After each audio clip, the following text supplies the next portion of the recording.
In the Autoline Garage this week, we have the 2012 Subaru Legacy 3.6R Limited. I know that's a mouthful, but this car is designed to compete with segment heavyweights like the Toyota Camry and the Honda Accord. Sticker price on our limited model here is about $32,500, including shipping and handling. And what that gives you, a couple options packages here, including rubber floor mats, great if you live in a snowy or damp climate, plus a technology package gives the car all kinds of electronic gizmos. Under the hood here, we've got a 3.6-liter Boxer 6-cylinder engine, puts out 254 horsepower, down a little bit on power compared to some of the competition, what they're getting out of similarly sized engines. If you don't want a 6, you can also get a 2.5-liter naturally aspirated 4-cylinder engine, as well as a 2.5 turbo with a little more power than the 6, about 265 horsepower. Transmissions include a 5-speed automatic like our test car has here, as well as a manual and a CVT. Subaru also offers those as well.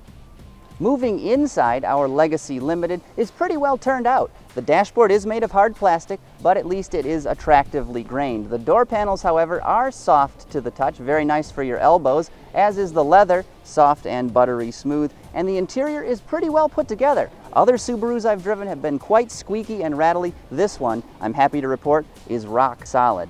Moving to the instrument cluster, pretty standard fare, tachometer, speedometer, gas gauge. It's also got a fuel economy needle, which I found to be pretty useless because it essentially moves with your foot. You hit the accelerator, the needle drops. You take your foot off, it backs up again. Not all that useful. I also found the wood trim in the car to be quite nice. It is fake looking when you get up close, but it does warm up the interior quite nicely, and Subaru has carried that along on the door panels as well. Like I mentioned earlier, our car is equipped with a technology package, and part of that gives you a navigation system, always handy to have, but I wish Subaru spent a little more money and went with a higher resolution display. This one is pretty gritty looking.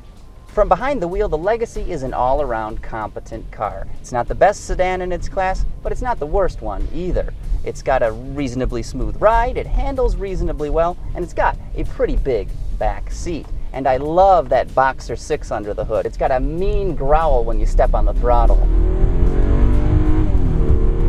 And that's something that's missing from our cars today. Automakers keep running to smaller, downsized, turbocharged engines to get the power with better fuel economy, but they don't have the same responsiveness. They don't have the same auditory sounds, which is something I like about the Legacy here.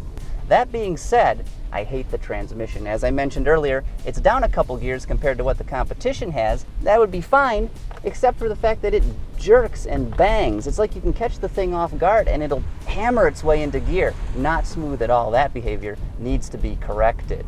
Also, fuel economy is not a strong suit of this car. Window sticker, 18 city, 25 on the highway, which conveniently is the same as a Mustang GT with the automatic transmission, and that car has 412 horsepower. Just some food for thought. Still, that being said, I do like the Legacy. It has a lot of character. You should check it out if you're looking for a mid-size sedan.